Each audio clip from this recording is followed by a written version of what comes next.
Welcome into the OBR streaming network. This is an all new edition of The React. My name is Brad Ward. The man next to me is the always fantastic Pete Smith. Follow him on X at _Pete Smith _. We have a big show for you tonight. There's much to discuss, lots going on. I see you all filing into the chat so nicely. We appreciate you all showing up. Make sure you hit like and subscribe. It doesn't cost you a cent, takes less than a second, and it helps us out a ton. So we appreciate that in advance. What is going on, Pete? What's going on, brother? Low-key week, not too much happening. We'll see if there's anything to talk about. Not much to discuss. Yeah. All right. So let's start here.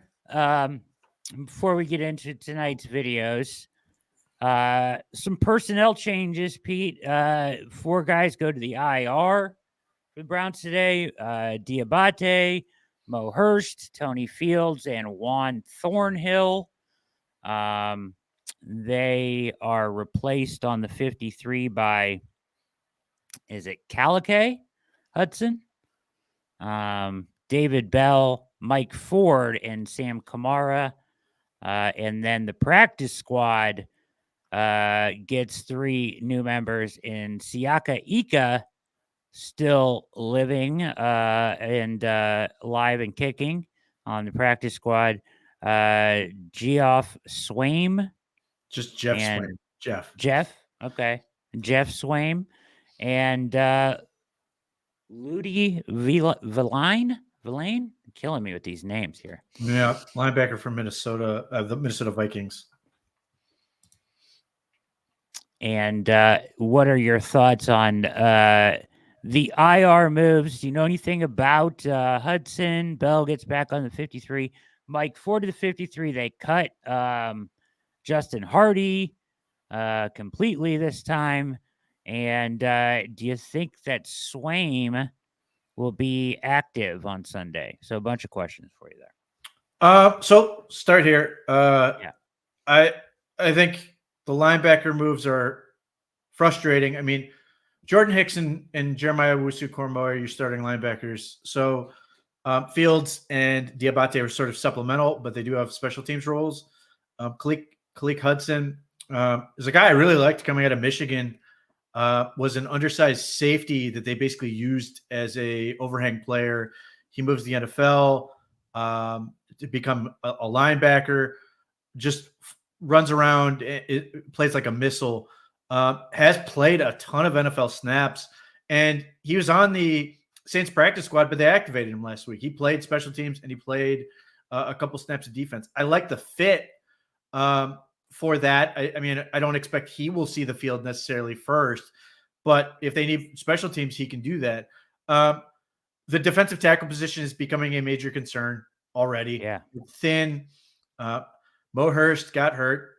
Not a huge surprise, but they are already down. Mike Hall, who's still on the commissioner's exempt list. Sam Kamara is a similar mold as Maurice Hurst. And Maurice Hurst, by the way, was horrendously bad against the Cowboys. Sam Kamara, not a good run defender, or has not been. Decent pass rusher, guy who wants to get upfield. He fits with Quentin Jefferson and those type of guys. But you're starting to get thin. I mean, you're hoping that Dalvin Tomlinson can play more and more reps. Shelby, as it turns out, Shelby Harris played way more than I thought he did. But Dalvin Tomlinson was really good, just limited. So they need to get those guys going. Obviously, they need some sort of resolution with Hall's situation. And then you get to David Bell. I actually think that's a bigger deal than some, because to sort of tie this together with the tight end question, I'm not convinced the Browns care that much about tight end. They will have them, but I've said all along, I think David Njoku was the reason to have a tight end. And unfortunately, because they were limited at tackle, he had to chip and do all these other things. But ultimately, I think the Browns really want to flex him out more than anything and get him in space. And so by getting David Bell back, if you're going to run more 4 receiver sets or 5 receiver sets, you need depth. You need guys not just for potential injury concern. You need guys to be able to run. That's a lot of reps. So I think David Bell becomes important for that. But the tight end part of this, they already have 2 tight ends on the practice squad. So my guess would be that those guys are going to be first in line if they want to promote somebody, but that Swaim, if he can get going quickly, can do that. Now, Jeff Swaim is more of a space tight end than an inline guy. Again, more of an F than a Y type of player. So again, I think the Browns are more interested in spreading things out as opposed to tightening things down. Now, is that some sort of hint that they feel good about their tackle situation? I have no idea. I'm going to stop guessing on that at this point. I know they Yeah. But, so much of this comes down to the Browns want to play an offense where the ball comes out. And that was apparent in what we saw. And then, Siaki Ika, fighting off all those offers he was getting, waiting for his opportunity to come to Cleveland. I mean, look, I like the move. Yeah. Because why not? He's a giant human being. If he can get better, fine. It doesn't change the fact that the 3rd round pick was a horrendous one. I hated the pick at the time. But you've got him. See if he can make something. The same reason I like the Kadarius Toney edition. Yeah. I in our Slack channel, I said I like him as a scout team player, and I was made fun of for people. So I thought I was sarcastic. I'm dead serious. Jet sweeps. Kadarius Toney. Yes, the Browns can't defend a jet sweep for their life. So just give it to Kadarius Toney over and over again and make them figure it out. He's at least got the speed and agility. I mean, he was electrifying in college, and some of the things you've seen him do in the NFL, he's just, to this point, he's been dysfunctional.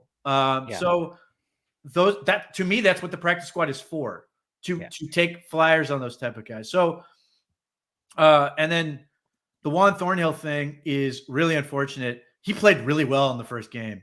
I know most people think he was wrong on that coverage. It wasn't him. It was Martin Emerson. You can see on the tape down, right? They are all checking. Martin Emerson never gets the check, and then they're wrong. Now, this is the thing where, like, I remember saying this all the time because I get categorized as a guy who defended the former defensive coordinator of this team, and it's the same stuff.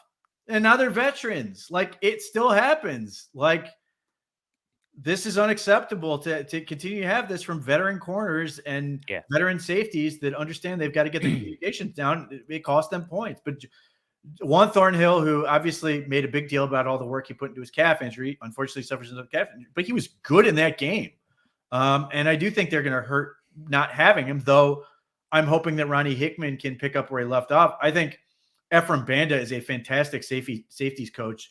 So I think that part helps. But yeah, I mean, the bottom line is Jacksonville does not care. Jacksonville's not going to feel bad for the Browns. The Browns have to come up with solutions and figure this out. They did it last year. It was actually a strength for them. I wish they weren't having to do it in week 2. And then the other part that you didn't mention, but is nevertheless notable, David Njoku not on IR. Now they've said he's out this week, but there's some question as to whether he actually had a high ankle sprain or if he actually had 2 smaller injuries that sort of play off like that, but it's not that membrane, which is, if that's the case, and I'm not sure that it is, if he avoided injuring that membrane, that's enormous because that membrane takes a long time to heal. And it's not just the pain. The pain sucks, obviously, for a ankle sprain. It's awful, but it just takes away your explosion and your ability to plant and get your foot to do what it wants to do. So this may be a situation where Njoku, who's notoriously good at dealing with pain, is just going to sort of suck it up and try to get back faster than that. But it might be, hopefully, as an indication that he avoided that particular injury, which can linger into the season and would take a while to heal. He may, one of those things that just sort of sticks with you. If that's the case, and he has smaller injuries that can sort of heal separately and more quickly and allow him a more full recovery, that would be certainly a better outcome. Yeah. When watching back the game on the All-22 and you see the Thornhill play. So I have a question. So it would appear they were going from man to zone, and Emerson should have had the deep third there, Correct. correct? He Okay. never got the check. It was like point Yeah, up or whatever, and he didn't get it. He played man, went with the guy on a crosser, and at the same time, though, should Thornhill have had his eyes in the backfield at all? I mean, because it doesn't look good from that. No, he looks yeah, flat-footed, like he's completely yeah, out of position. I don't know if he was, without knowing the actual call, if he's supposed to be trying to sure, sort of slow play into the deep middle, if he's actually supposed to be sort of a robber type situation where he's waiting for something. But obviously, it looks horrible when he's just sitting there flat-footed and the guy runs by him. To your point, I don't know that it was a good play either way, yeah, but obviously that is its own issue. That cannot happen. Just a second year in the defense. These are the same things Joe Woods got criticized for. yeah. Jim Schwartz, has gotten all this praise and deservedly, but he's got to clean that up. Those DBs have to clean that up. The DB coaches have to get that squared away. Yeah, that stuff's just inexcusable. And the other thing I was going to mention, super frustrating today, is Stefanski having to answer all these questions is crazy, kind of. But he's up there answering all the questions and doing it. He's probably done this 100 times now.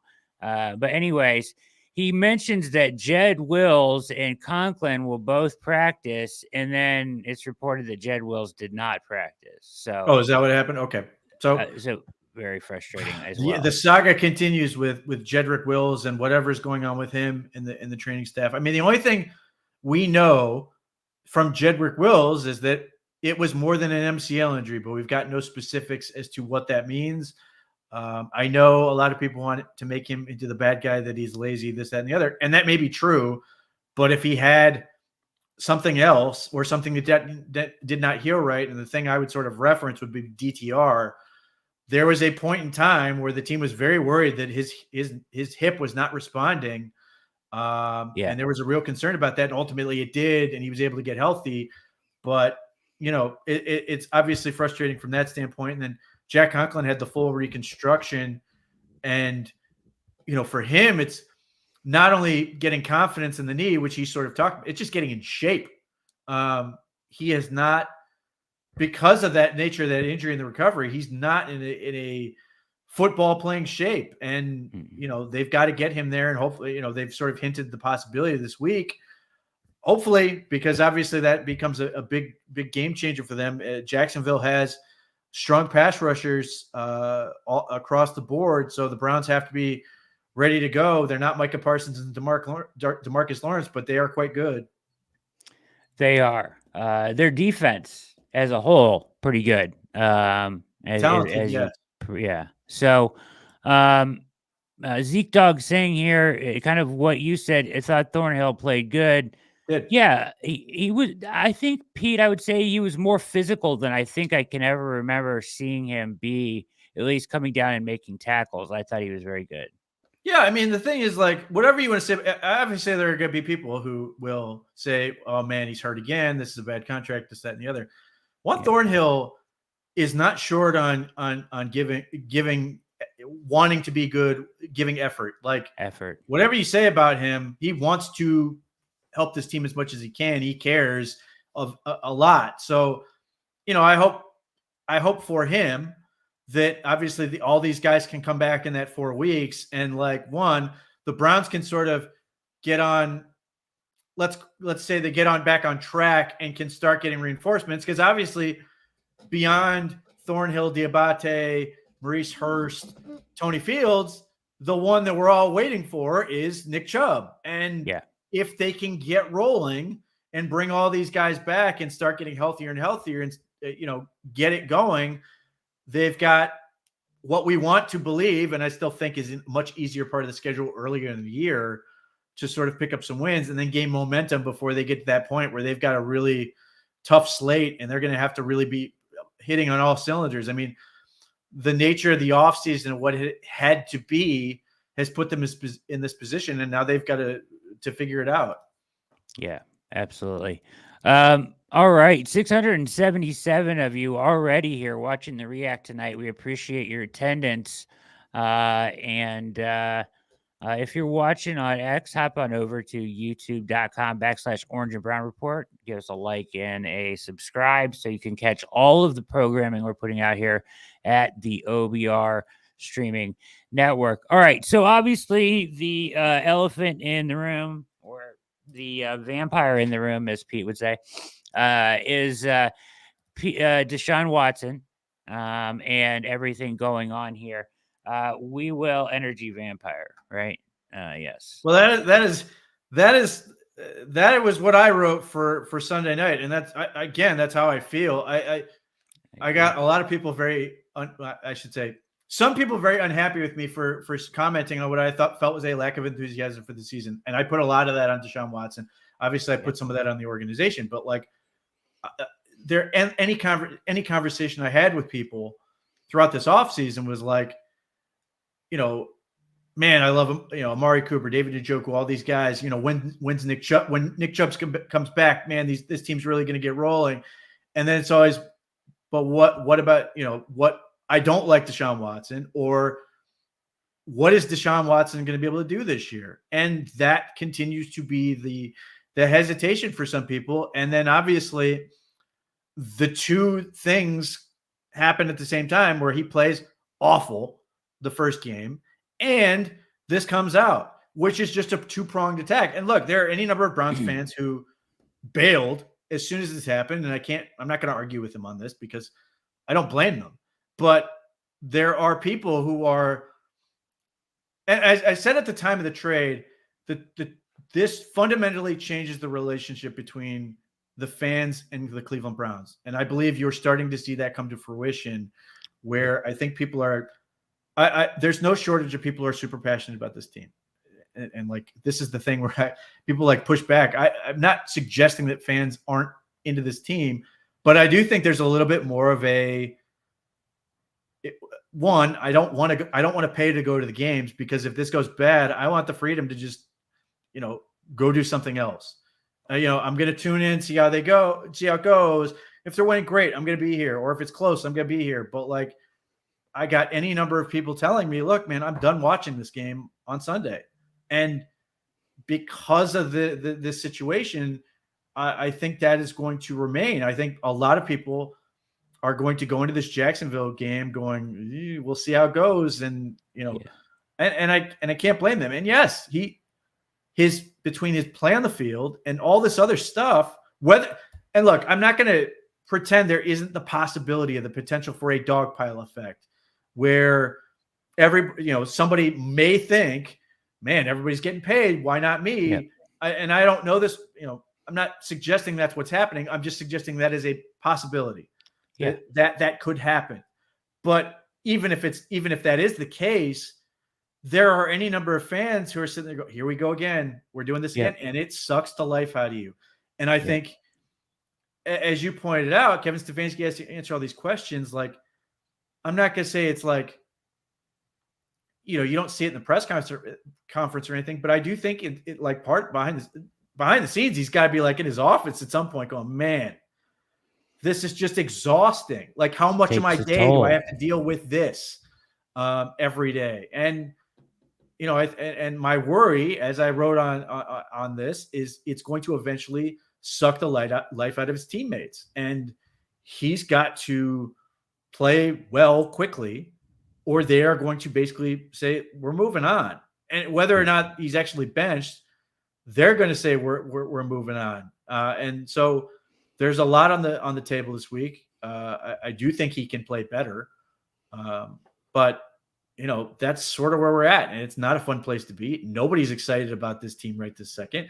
And obviously, if they go and win in Jacksonville, people will be like, "Yeah, we're back. We can get rolling and all this other stuff." But there's still going to be this hesitation. There's still going to be this feeling, because let's be honest, and I've seen plenty of people just flat out say it, there are a whole lot of people who are rooting for the NFL to suspend him, so the Browns can void the contract and they can move on. And not only because he's not playing well, though that's a big part of it. I think there are a lot of people who are quietly or not quietly thinking to themselves, we can finally get our football team back. And that's an awful place to be, but I think it's true for a lot of people. Yeah. Yeah, there's no doubt that, you know, just look at the love showered on the team at the end of last year, and it's just, it makes it harder to makes them a lot less likable because of one guy, whether it's right or wrong. Unquestionably, like, Yeah. and look, and again, I'm not. I understand the element of the organization didn't want to deal with the Joe Flacco thing, Yeah. but I am absolutely confident that they could get Jameis Winston to play good football Oh, if they yeah. needed to play him in the same way that they've done with Jacoby Brissett and these other people. But Yep. and if Jameis Winston were to come in and play well, and obviously he has his own issues from the past, though people have sort of forgiven him or at least don't think about it all the time enough where they can sort of move on with it. That if he plays good football like Joe Flacco to the end of the year, that same energy Exactly. will follow him, because again, there are so many people who are like, as much as they want Deshaun Watson, and I said this last year on a podcast, Deshaun Watson is not a person to the Cleveland Browns fans. He is the quarterback. That is the Faustian bargain the organization made. And Yep. I have listened to press conferences where he's gotten ripped for being very honest about how he felt and what I felt like was counseling and therapy. But nobody cares. They don't care. And I can't blame them, because again, they wouldn't have signed up for this if not for the talent and all this other stuff. So at that point, he's no longer Deshaun Watson, the person you feel bad for when things don't go well. It's entirely he is the quarterback who's expected to play well. It doesn't matter. You can take his name off the back of the jersey at this point. They don't care. And I can't. It's difficult to explain this to people. Like, he's just the means to succeed at this point. They It's want just a him to function succeed of the team. for everybody else, not for himself. Yep. Yeah. Well said. Yeah, he's just a function of this team. And yeah, so absolutely. All right. So with all of this comes a lot more. You're watching the React on the OBR streaming network. We're going to get some opinions on some stuff tonight. Pete kind of alluded to some of it, but let's start with pro football talk in a little segment from Florio, lawyer, ex-lawyer, or he might still be a lawyer. I guess he's still a lawyer. And Jason McCourty, Yes. right? Yeah. So talking Deshaun Watson and kind of the legal ramifications and some other things around this. So we'll start here. There's a couple other opinions we're going to get to tonight, as well as take a look at the Jags kind of state of the union over there, take a peek at what they're talking about. So keep it locked here on the React, hit like and subscribe, and here we go. Deshaun Watson was sued yesterday in Houston. Another plaintiff making very similar allegations to the 20-plus plaintiffs who flooded to the courthouse in early 2021, preceding the 11-game suspension. We were under the impression that that phase of the Deshaun Watson off-field situation was over, that if there was going to be any new litigation, it would be from some new incident. When I first heard about it yesterday, Devin, I thought, well, did he do something recently? The incident was October of 2020. Usually you got a 2-year window to file the lawsuit, but under Texas law for sexual assault, it's a 5-year statute of limitations, which would explain why this case is able to at least be pursued. It doesn't mean the allegations are true, but it is a lawsuit that has been filed, and Deshaun Watson now has to deal with it. And one of the big questions, what will the league do about it? Will the league... All right, I'm going to stop already. It is, and I'm not saying, this is such a hard subject to talk about, but here we are again. We have good practice at it over the years here. But, not saying whether the allegations are true or false or whatever, but it does strike me a little bit odd that the first case of its kind that involves an actual sexual assault and extends the statute of limitations to 5 years after the 2 years has expired, comes out right after it's expired in this situation. Do you know what I mean? Like, I just, that's kind of, it's a little bit odd, I guess. There's all these other ones. As soon as those kind of cases can't be brought anymore, now there's a case that that falls within a 5-year statute of limitations. So, he's been accused of in terms of sexual assault and misconduct, which is sort of a broader term. But this is going to be we're going to learn a lot real fast, I imagine, because Tony Busby came out and said they had reached out to Deshaun Watson's legal team headed by Rusty Hardin 10 months ago. 10 months. So that's obviously quite a while ago. The problem becomes for Deshaun Watson, if that's true, did his legal team not let him know that happened? Because Deshaun Watson in the press conference today said, I learned about it when everybody else did. So that we're going to find out real fast if that's true from the standpoint of I would think it's going to happen soon, but like, I assume Tony Busby is going to produce paperwork that said, hey, we reached out, 10 months ago, and it's not impossible that Harden never told Watson about it, but it really strains credulity at this point to be like, this came out of nowhere. Like, that part, I think, is already puts Deshaun Watson on the back foot. Now, here again, what I would say is, in part because he is not playing well, and he has no credit, like no one is giving him the benefit of the doubt. There is Tony Busby has the freedom to use the most aggressive language possible, and no one's going to push back on him because they can't.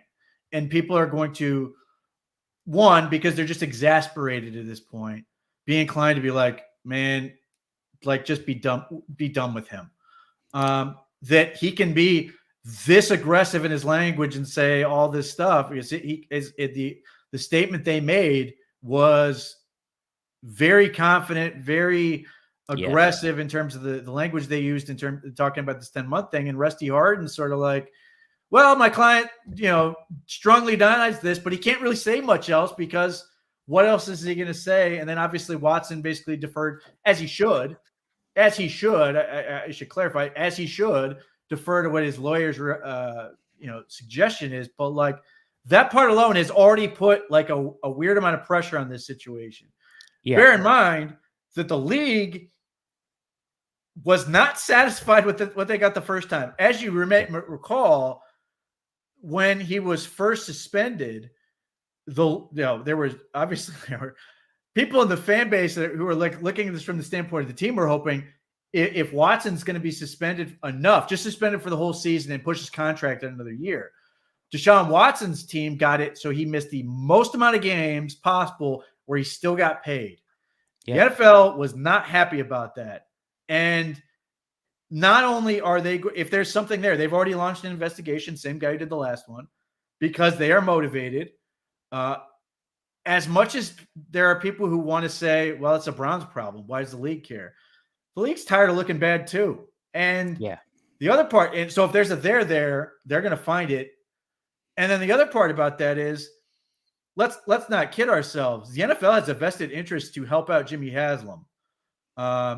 If they can, if that is what Jimmy Haslam ultimately were to want to get out of this contract, because what is Jimmy Haslam trying to do that the league really wants him to get done?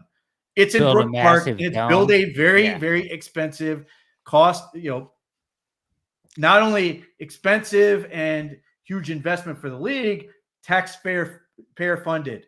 That is the magic word, because if he gets it done, that always opens it up for the next guy to make sure they get taxpayer funded. So they are inclined to help him out.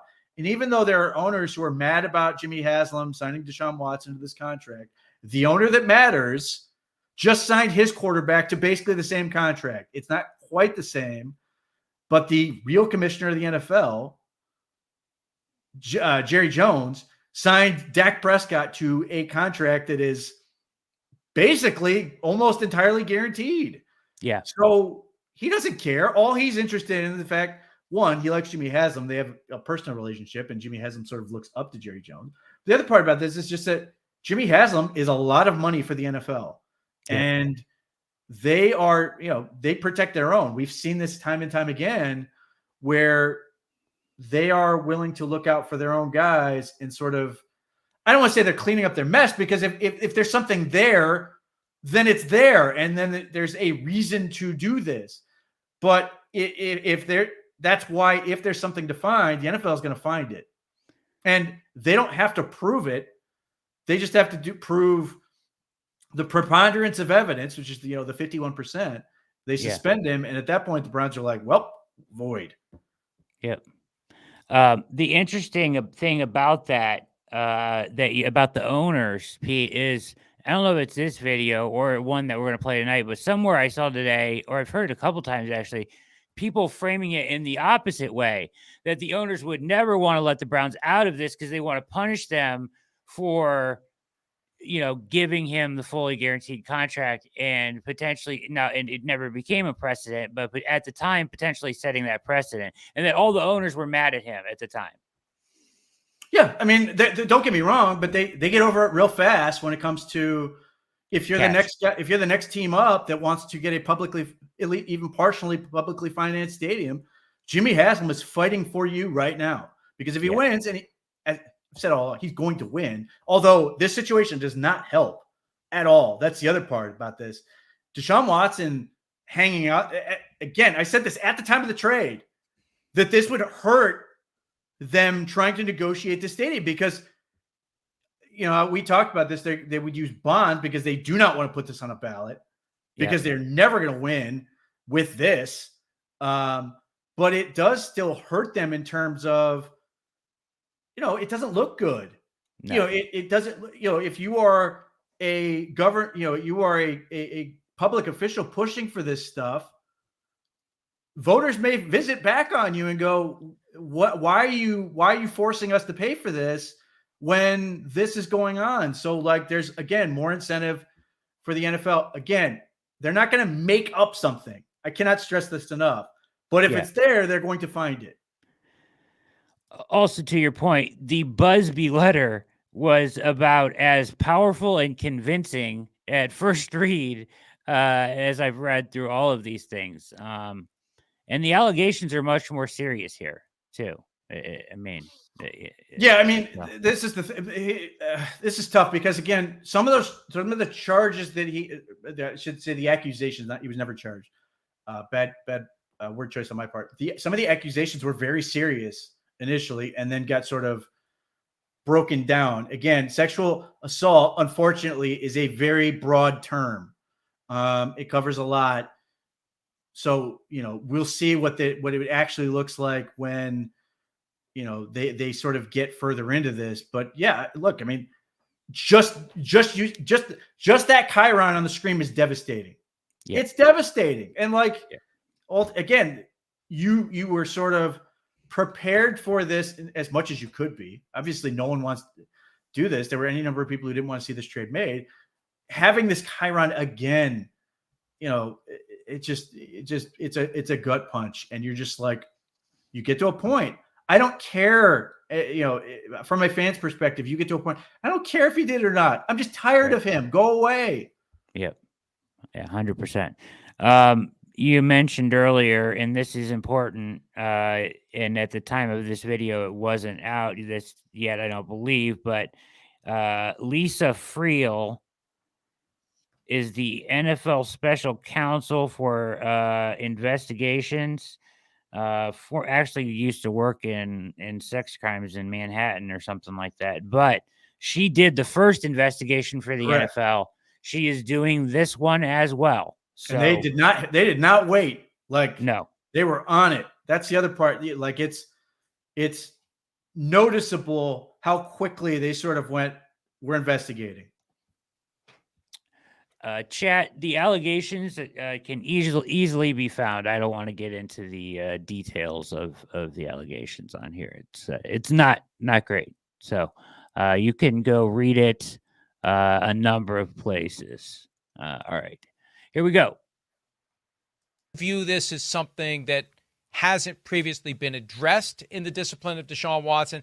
And secondly, and I've got the Watson contract with the Browns, there's language in there that basically says as long as he disclosed these things to us, the ones he disclosed to us in writing before he was signed, those can't be held against him. If there's something he didn't disclose, if this is a case that he didn't share with them and he would get suspended, there's a way the Browns could rip up the rest of the contract and avoid the $92 million he's owed after this year. So there's some high stakes involved in what happens with this case. It's all still very early, but this Stefanski said in his presser today, Pete.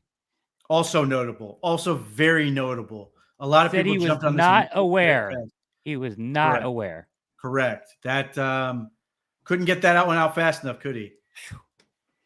Yeah. Does it feel to you? There's like little signs here and there.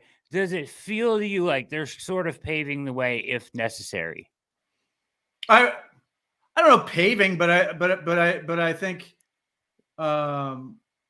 because so there's a lot of people who want to put all this whole trade on Jimmy Haslam. It's just not true. Like the order of events, Stefanski and Barry went to Jimmy Haslam, said, "Hey, we like Deshaun Watson. We'd like to, we're interested in sort of acquiring him. How would that go over?" Then Jimmy Haslam does his sort of little tour. He goes down to Clemson, he goes down to Texas and does his thing. Now, ultimately, Jimmy Haslam may have gotten overly competitive in terms of the contract part, but don't mistake the idea. Like, Jimmy Haslam did not force Deshaun Watson on this front office. So, right.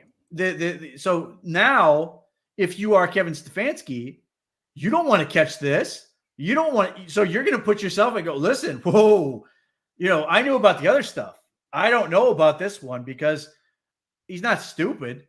That I don't – I think it has more to do with paving the way for CYA in this situation. Like, whoa, I didn't know about this. Yeah. Yeah, that was very interesting when he said that today. So, all right, here we go. This is the kind of thing – and again, these are just allegations. They're very similar to the allegations made in the past, although there's a sexual assault twist on this one that is different from most of the other cases. But this is something new. We thought this was over. Watson might have thought it was over as well. Now, at some level, the league had no comment, but the league's going to have to address it. The Browns are going to have to address it, and Watson clearly is going to have to address it in court. But for the Browns, do they need the league to do something for that part of the contract to be able to say, we're going to release you and rip it up? Does the league have to suspend him or something before that to happen?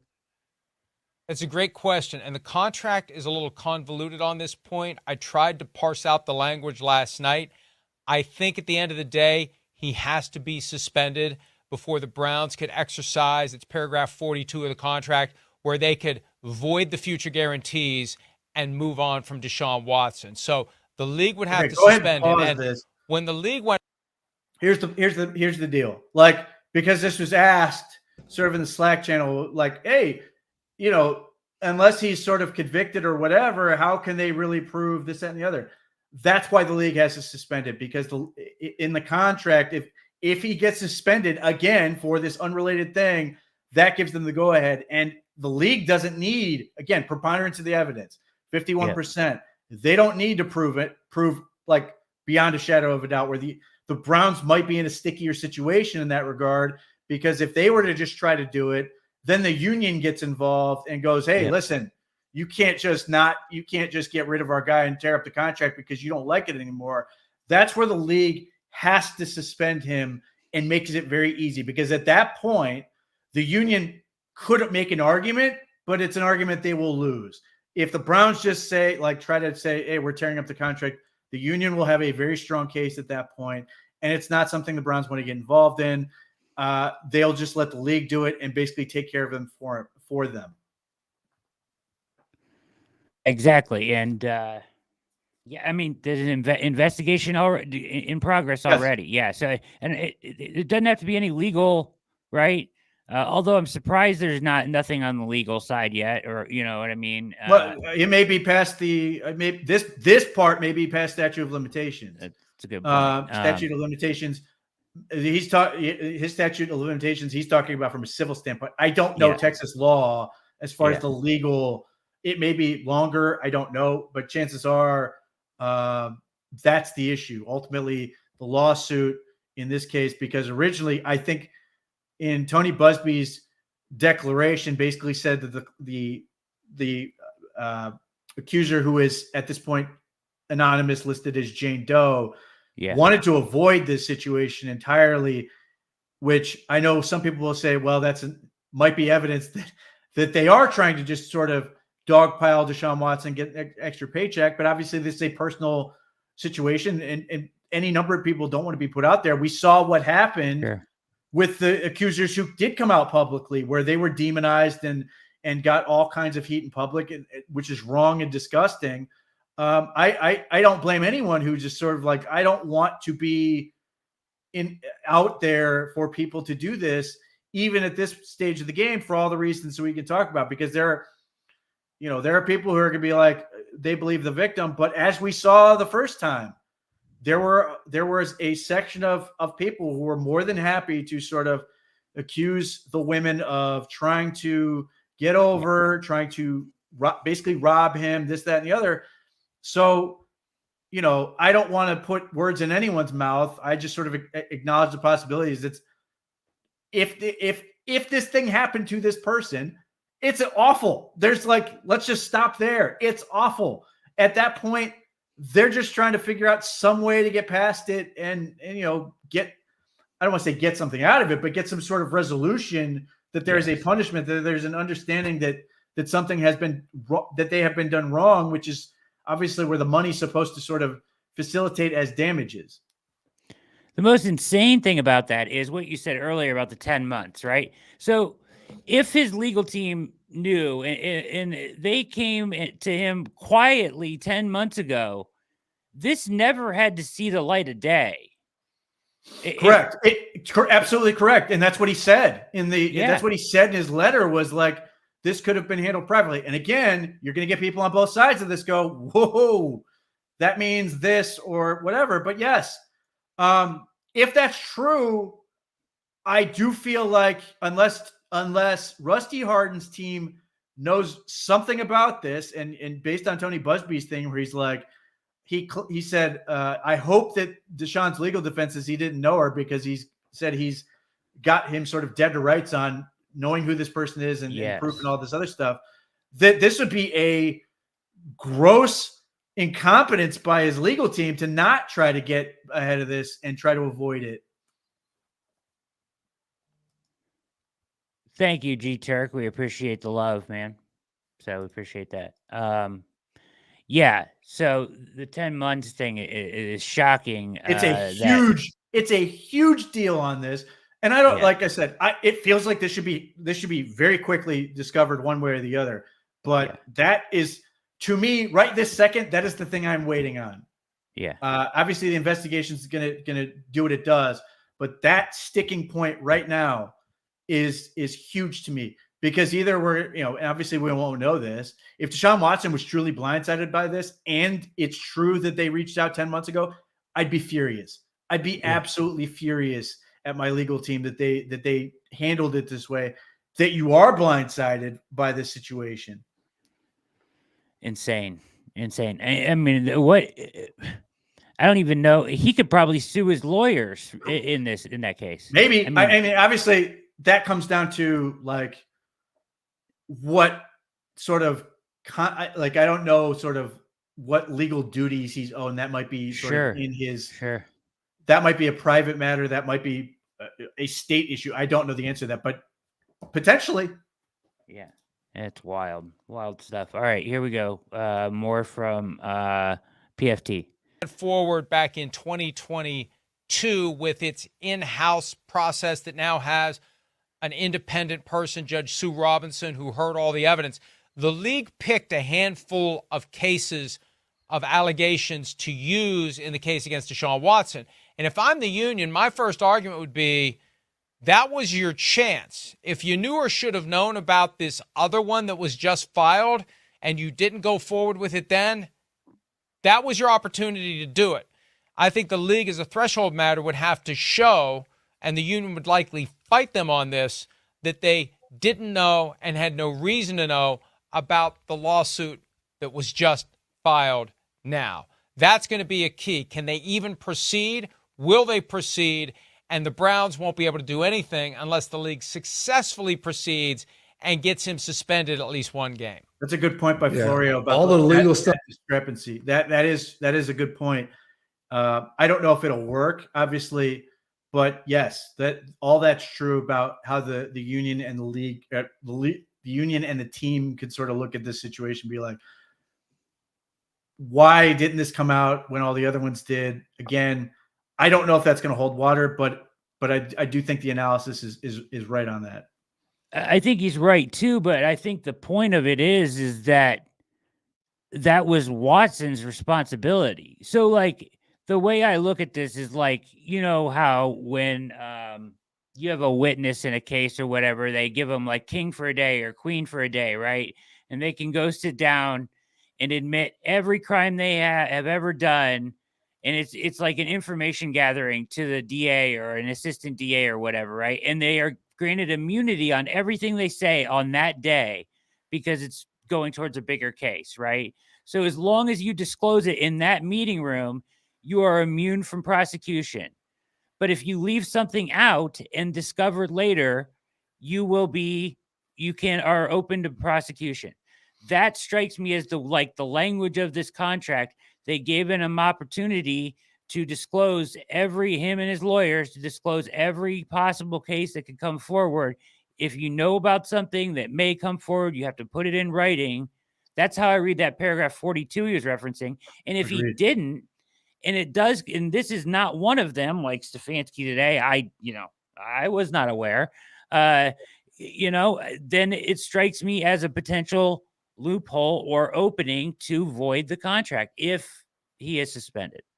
I agree. I mean, that is ultimately the problem is the Browns and I think the union to a certain extent, we're very much about, listen, you got to give us all the info so we know what we're fighting, with. I think as much as the NFL's union is not very strong to begin with. And even if they're right, they tend to, have a tough time, but he's not giving them a leg to stand on in some of this. To your point, that makes it tough. And obviously, if that's the case, like whatever trust he has, he came out of the press conference and said all these guys are telling Andrew Berry, Jimmy Haslam, they're telling them they have their back. If it's found out that like this thing has legs and he didn't tell them, whatever fragile trust they have is over. James McGee asking, if he didn't do it, how could he disclose it? Well, yes, you're right. I mean, that's the problem. And that's where this investigation has to get figured out. And again, this is where I sort of acknowledge the possibility of the dogpile effect, where, somebody, look, you could have, let's say 24 victims who are 100% right, true, 1,000% accurate in their assessment of what happened and being the victim, and not saying that happened, but just as an example, and one that isn't. And obviously that one hurts the credibility of everybody else and does a whole lot of damage to not only the people in this case, but everybody. Like this is what happens when we get into these situations where like, then you get people who are going to come out, and I'm not suggesting the person who brought this up is this person, but then goes, I can't believe they're all trying to, it's a shakedown, can't believe anybody, that type of thing. Like that's the risk of harm that like a false accusation has had. Now, the one thing I will point out is like, I know Tony Busby keeps getting painted as like an ambulance chaser, this, that, and the other thing. He keeps winning. Like, whatever you want to say about him, he's been good at this to the point where, like, and some of this may be Deshaun Watson's camp being like, screw this, let's just get it done with. But like, it's not as if he's been, just throwing stuff at the wall. Seemingly, he seems to have done his homework on this, been right about gathering the evidence and presenting a strong front. Now, ultimately, that could all be a bluff, I suppose, but it doesn't seem like the fact that it's the same lawyer over and over. This is not like 5 and 6 and different, some guys all throwing stuff. It's the same guy who has experience doing this. I don't know if that makes it inherently more credible, but at least there's a trend where you can say, listen, man, I don't like what Tony Busby sort of is about. I remember when we were going through this, like, all these people were trying to drag his name through the mud and him trying to sort of be a leech and this, that, the ambulance chaser, all this other stuff. The bottom line is, like, he represented his clients very well in this situation. And I don't imagine that he's going to, let's put it this way, given the success he's had, I don't think he's willing to just because if he loses, let's say he puts up a false accuser, it's going to hurt him just as much. Absolutely. Then it's going to open the door for, oh man, there were a whole bunch of these other people that were doing this. So I think Tony Busby, as much as anybody, has to be super careful about this. So, like, he's got to be right. Yeah. It gets so convoluted when you get into this stuff. And that's why there's the investigation, right? So, and ultimately, we'll find out if there's anything to this. There will be proof if there is. If there's no proof, then I mean, let's be honest. I mean, given the time that has gone by, it's going to be seemingly more difficult to prove it. Now, again, Tony Busby seems very confident until I read his letter. Right. Like, so either he must feel very good about what he has or he's bluffing, but, like, as is the case with these types of situations, the more time goes by, it just keeps getting more and more difficult exponentially. Yeah. Fumble saying to prove this, she will need some kind of physical evidence or others who will testify, she told right afterwards, and they have kept it to protect her, which is very possible. An outcry witness in sexual assault cases is a powerful witness.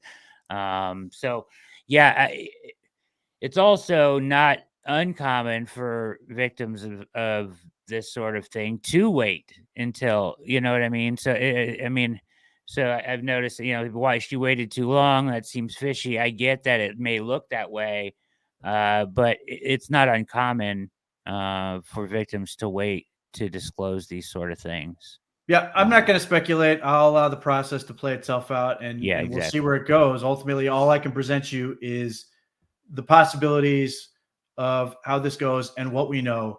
And what we know is basically within the complaint and the weird timeline conflict of the 10 months versus what Deshaun Watson said in the press conference today. Yeah. Between that, we know they've launched an investigation, but I'm not going to get into, well, you should believe or not believe based on all this other crap. Yeah. It's just not worth it. Yeah, I'm not trying to do that. I'm just, right. No, I agree. I'm just talking from a standpoint of, like, we can get comments all day. We can't. Yeah. We don't know. We just we've got what we've got. Yeah, and I mean, this woman is experienced in doing exactly this kind of investigation, so it will be interesting. All right, let's continue with PFT. I'll let you handle that. That's above my pay grade, but I think, from my time in NFL, the interesting thing of all of these situations, guys have big contracts, and you spoke about suspension, is as a player, you should always know suspensions can void guarantees in a contract. So when you look at these things right away, you look at how's this individual been playing. And when you look at Deshaun Watson, it hasn't looked good. And you look at Sunday against the Cowboys, I was talking to my brother about this. Man, that is such the point, right? Like in most cases, if a player is suspended, the team is worried about keeping them, right? That is what makes this so peculiar and such a weird, odd case. It's so crazy. Now that is the part where the timing of the lawsuit is very, because I don't know enough about how this stuff works, but feels convenient just in terms of you just Monday played morning. awful and boom, lawsuit. And I don't know enough about that. That may just be literally coincidence, but it is like, man, that's piling on for a guy who had 17 hits and then hit 18 comes on Monday. Yeah, 100%. Go back over the game. You look at Cleveland's defense. We were on our show Sunday night and we were like, hey, this defense hasn't looked good the last two outings against Houston, against that. I was wrong about this. This defense didn't play bad defense. They gave up really 2 drives. Other drives, it was like 15 yards, 13 yards, 17 yards, and that set up a field goal coming off of turnovers from the offense. The defense didn't have an opportunity, mainly because of how poorly the offense played. And this team now has been talked about a lot, since Sunday. They've thrown in other quarterbacks, Joe Flacco, Jacoby Brissett. All of these quarterbacks have really handled and performed in the offense better than Deshaun Watson has played. He's had some games in there. I've talked to Kyle Van Noy. He played against Baltimore last year where Deshaun Watson was running. He was throwing. He looked somewhat like the old Deshaun Watson. But now you look at what's going on. It's like, hey, Cleveland, are they really looking right now and saying, hey, we got to find a way to get out of this because of the way Deshaun Watson is playing? Hey, Devin, I really can't recall with any clarity what I said during yesterday's show because of the whole sleep deprivation thing for the last week.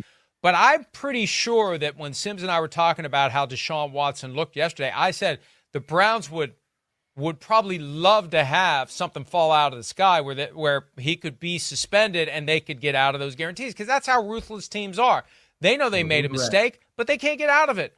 They owe him the balance of the $46 million this year, $46 million next year, $46 million the year after that, fully guaranteed. And the only way out is if he would get suspended and they could void the guarantees. And boom, there it was. I had no idea this was coming. And boom, there it is. It doesn't mean it's going to give them that get out of jail free card, but it's at least on the radar screen. It's a $92 million savings. Exactly. And every team has done world. it. So if you're outside, you might not know, but anybody who's been involved in NFL, teams are looking to do that to get out of bad contracts. All correct. Yeah, interesting stuff there. Really well done. And as much as a lot of people don't like Florio, this is where he kind of excels in this kind of things because of his background, right? Contract language, stuff like this. And he kind of, yeah. Jack's better at it. So, I mean, in terms of like the dollars and cents part of it, but like, yes. If they were to void it, obviously they've still got to keep carrying what they've been pushing back. But if you suddenly, if let's say, just 2025 and 2026, $46 million disappear in both those years, plus whatever bonus. I mean, I assume he would forfeit whatever signing bonus is yet to come. No, I'm wrong on that. No, they would already have paid it. So it's the $46 million of salary, $46 million of salary. The Browns are already going to be fine in terms of working the contract over. So like at that point, you're just giving them, sort of the freedom to then just move on faster. Wild stuff. Yeah, no, absolutely. Jack is better. I guess I was meaning more like the league. Yeah, in terms of, Jack does not get the actual contracts that he can read and dissect, whereas Florio, that he can cite section 42. Yes, exactly. And then, of course, there was an article that got the entire contract all of a sudden, so odd timing on all that too, right? A little bit. Unless they were given it from the beginning. I don't know how that works, but I was kind of under the understanding that most of those contracts don't see the entire light of day, right?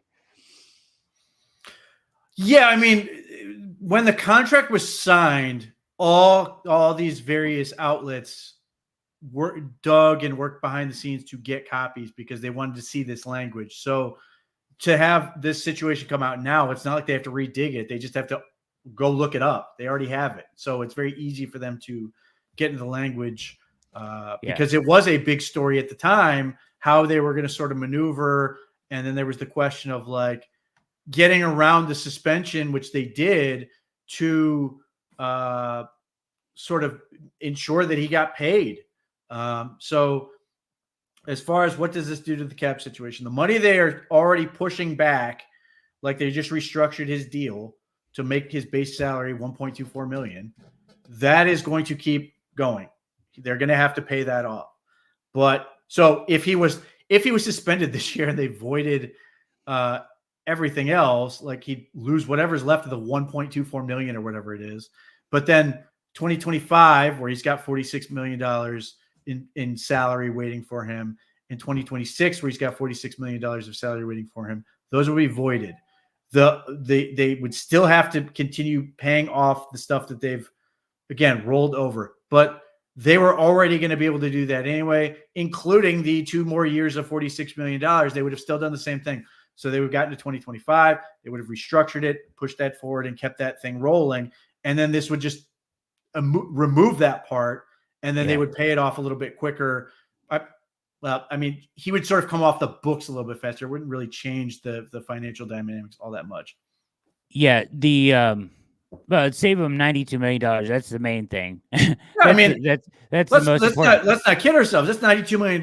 Like yes. Beyond the element of now the Browns have that money they can now work and use elsewhere. Certainly they want that too. But like if you're Jimmy Haslam, you don't want to pay this guy $92 million if you don't have to. And if unless he, is suddenly going to magically turn around and be a great quarterback. But even if he's like effective, and I think he can be effective, still not worth $92 million over those next 2 years. No, exactly. And the other aspect of it, now, there's all these void years, but at the time that Deshaun Watson leaves the team, that money will roll back up and then either be split out over 2 years on a post June 1st or 1 year. I'm assuming they'll find a way to do it over 2 years because it's going to be a big number, but those 2 years, it will take a significant hit. You can read all about the details of all of this and what exactly dollar for dollar will happen to the contract at the OBR with Jack Duffin, who has it laid out year by year. So yeah, and that is that one is free to read. Even if like right now he's got an article for, I believe he's covered both angles of this, but yes, he covered the angle for if Deshaun Watson just is terrible, and the contract remains, how do they operate? And then I believe he also did, and I could be wrong on this, I believe he did, if he's suspended, what happens with the contract as well. I believe both are there. I know that the first one is definitely there, but yeah, he's on top of it in terms of the numbers. They'll be fine either way, but obviously voiding the contract just allows them to make a shift much easier. For example, if the Browns were to draft a quarterback or let's say DTR becomes a revelation and he's great and they love him, they'd have $46 million more to potentially spend on the rest of the roster, like a lot of teams do for those 2 years. Or they could theoretically go get another veteran in some type of deal to do that. Now, I don't know how eager they're going to be to do that, but let's just throw out an example because I know it's the one Jack used in there, Kirk Cousins. I don't want him, but just as an example, you could sign him for a much more moderate price at that point because he will basically have been just sort of asked to leave.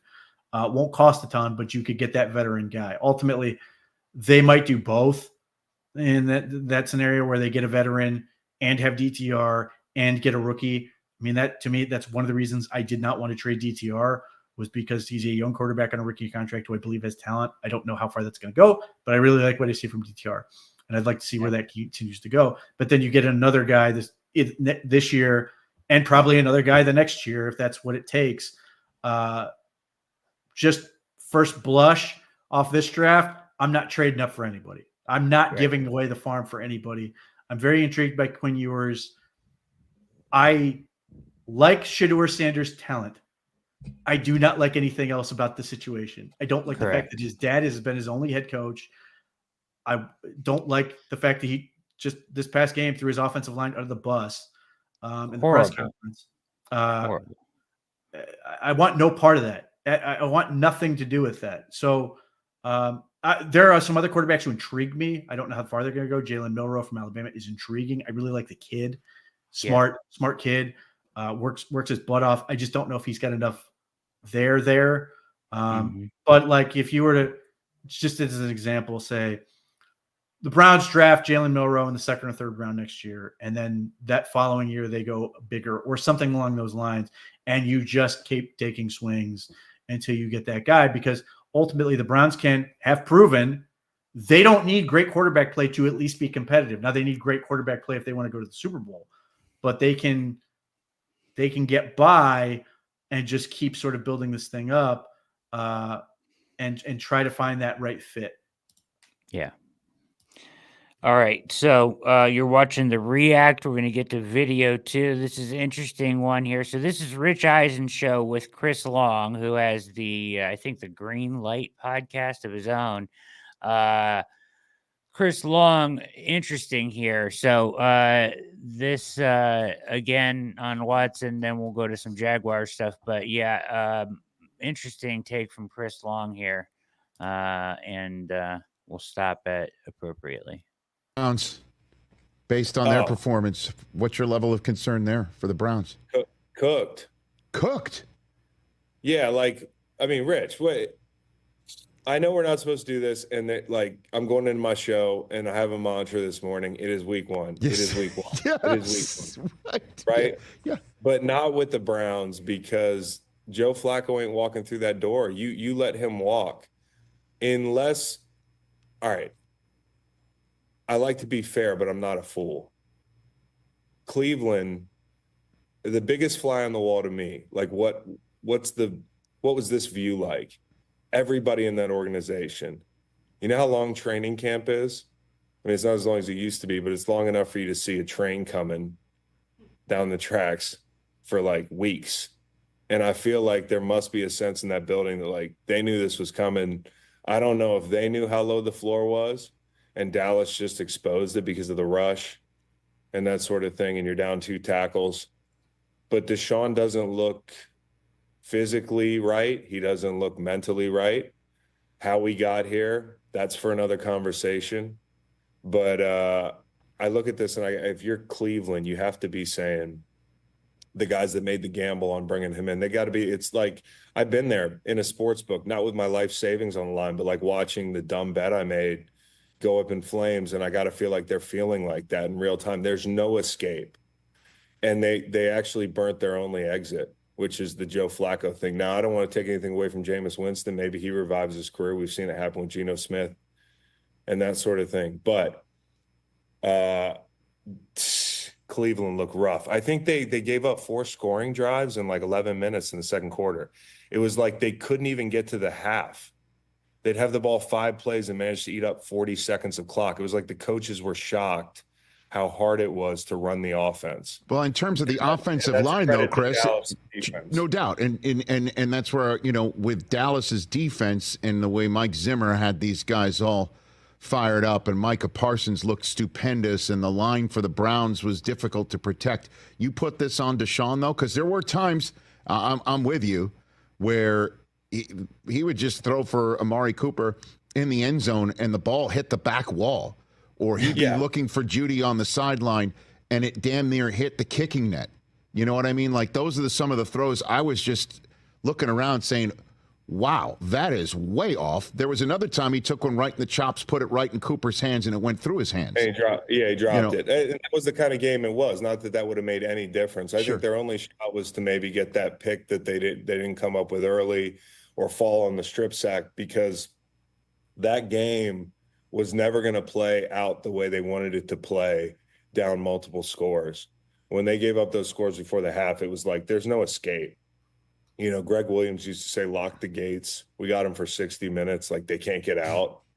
And Greg, interestingly, who actually works in the media in Cleveland now, he was probably thinking yesterday watching that game, like, the gates are locked on the Browns. Like, they can't get out. And it was painful to watch. But you're saying the gates are locked on Deshaun's contract. So you put this on number 4 right here. Well, I'm not balking at answering the question in one word for any reason other than I want you guys to understand exactly and clearly. Yes, sir. It is on anybody who had a say in bringing him to Cleveland. It is on Deshaun in the context of the game, but it's not like he could have done anything different. I really think at this point that's who he is. I don't know if physically he's shot. When you go back, Rich, I know you like to say I don't have any people, it's just me, but tell your stat guys. Yes, sir. To look up how many times Deshaun Watson was hit and sacked over the first few years of his career, compared to Joe Burrow, compared to Andrew Luck. I think it's more. And it was hidden so well because he had such success and he was so electric, but he took a beating. And so there was obviously the off the field stuff, which we're all kind of like, hey, there's some people that never want to give him a chance again. There's some people like myself who, whatever happens, man. I don't feel, too bad for a guy that got that kind of deal coming off what happened. And then there's people that probably aren't looking at it as clearly as the people who added that statistic up. I mean, we did it a year ago and it was eye-opening how many times he got hit in Houston. So, everybody's like, hey, is it morally the right thing to bring him in? He might have been like scrap metal. And okay, I had to stop it here. So the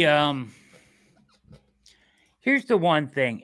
So I guess he's questioning the process to some degree in acquiring Watson, right? Or going after him. And I guess, the ultimate just throwing the money, the way they acquired him, I get it.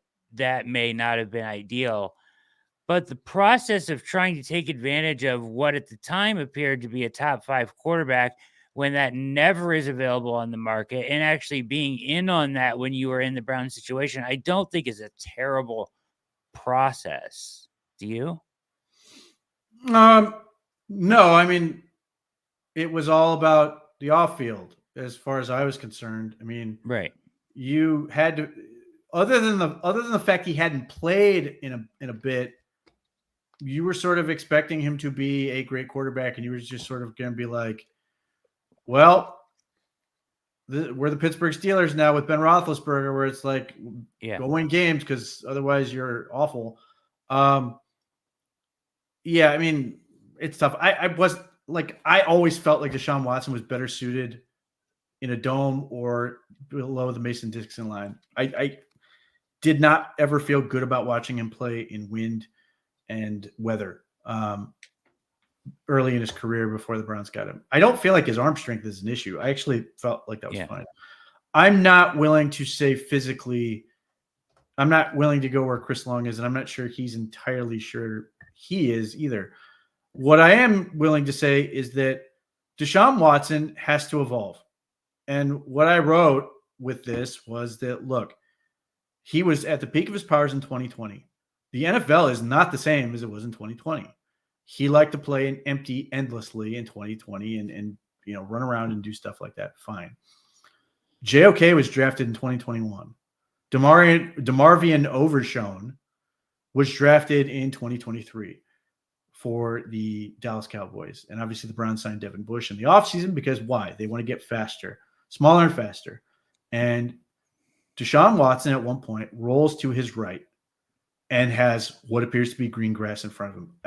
If you looked at it from the film, you would say, man, it's open. There's room for him to run. Overshown closes ground so fast that not only does Deshaun Watson not gain any yard, he's sacked. Yeah. It's just that fast. And Deshaun cannot out-athlete people the way he used to. That doesn't mean he's not mobile, because the other extreme is Kirk Cousins, who cannot move. He was a sitting duck against the Pittsburgh Steelers, and they knew it, and they had him, and it was going to be ugly, and that was that. Deshaun still, his mobility is useful. It has its purpose, but it has to be secondary to doing the things in the pocket. And even in that game, his PFF passing rating under 2.5 seconds, 77. Over 2.5 seconds, below 39.2, I believe. He creates so many of his own problems because he just decided to hold onto the ball and do hero stuff. And he started the game managing it. He started by getting the ball out and just getting out of plays. But once the scoreboard got to a point, and the penalties were obviously a problem with this, he started holding onto the ball longer, trying to will the team back. Now, I am willing, based on the sample size, based on the offseason, all this stuff, to be able to say, listen, the things between the sticks, consistently them being behind the scoreboard, I'm willing to believe that it accept the possibility that things snowballed and he just sort of reverted to what are very bad habits. And you get in there on Monday and you watch it, and you have to have the honest reality, and you go, I can't do this. Not only because I just took 17 hits, but I sucked. And as I said on the post-game show, he did not make anyone better in that game at any point. As I say this, and Chris Longsdorff, the offensive line gave him a lot of problems. Like, there were receivers open a lot. Yeah. And there were times where, like, I'm looking at and going, yeah, Deshaun, if he has sort of mind-reading capability and can do this, he can sort of anticipate some of these things. There were some plays he just flat missed because his eyes are down, because he's trying to run and do some other things, and those are on him. But if he's going to be successful and he wants to be in this empty offense, which is a big thing for him, the ball has to come out consistently and on time. And we've seen it done by Watson. We've also seen it done by Baker Mayfield when he went from holding onto the ball too long to the playoff game against Pittsburgh Steelers, where the ball came out and he picked them apart. So beyond that, sort of just the, I still don't buy the preseason excuse. I will come back and say the same thing I've said all along. How do you practice? Right. I feel like the Browns were behind the 8 ball in how they practiced, and I'm sure Kevin Stefanski feels like that a little bit, where we got to a point where at one point they were down 5 offensive tackles. We were at a point where even before that, Myles Garrett had to be pulled off the practice field because they couldn't practice. So those things make it difficult. I think the joint practices are fine. But if you can't practice in a way that's going to get you prepared, I don't care about the preseason. So now that we've had the game, and I thought it was valuable for him to be out there and continue taking reps, as much as I did not want him to sort of taking a continuous punting. I sure as hell didn't want to see Jameis Winston out there and take those hits, because hey, they may need him. So now you've seen this, and you have to sit there and go, this is not going to work. But you can break it down, whether they're sharing the PFF data or just watching on tape going, hey, this is what happened when the ball came out. There were open guys. And the other thing I would point out, there were 4 drops. They mentioned Amari Cooper. There were 4 drops. They were the second highest. I think there were at least one other team with 4 drops, but they were second behind the New York Giants, who had 5. That also has to improve. But going forward into Jacksonville. The other thing I should note, he had his time to throw was 3.12 seconds. That was 7th highest in the league in a game where you knew you had James Hudson and DeJuan Jones wasn't playing particularly well, and you knew they had Micah Parsons and DeMarcus Lawrence. It is preposterous to hold onto the ball that long. You have to get it out and just accept what's going to happen, because they put the defense in bad situations. And there is some element where eventually the defense was going to get gassed at some point and just sort of wither on the vine there. But to his point, to Jason McCourty's point, the defense was not bad. Now, they obviously gave up the bad touchdown and the communication breakdowns and other things, and they've got to play better in their own right to sort of get this thing going. But if Deshaun can just accept that my legs, occasionally I can make plays, as he did against the Ravens game, but I have to get the ball out of my hands and get to my playmakers and read what's there and go keep my eyes up and get the ball out, I believe he can be effective.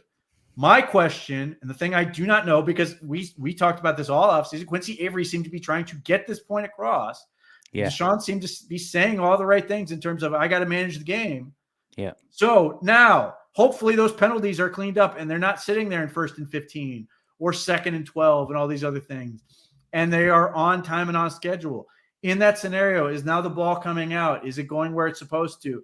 Are we doing those things? Because if that happens, I believe he can be successful and we will see improvement. Will it be great? Who knows? I don't know what's possible as far as great, but will it be competitive? Will it allow the Browns to compete? Yes. If he cannot accept that and he just insists on holding the ball, one, he will get injured. Yeah. It's just going to happen and it will sort itself out. Or two, his teammates will eventually give up on him because they were 40 pressures from the Dallas Cowboys. According to PFF, he generated 22 of them by himself. Evidence he's making his own problems worse.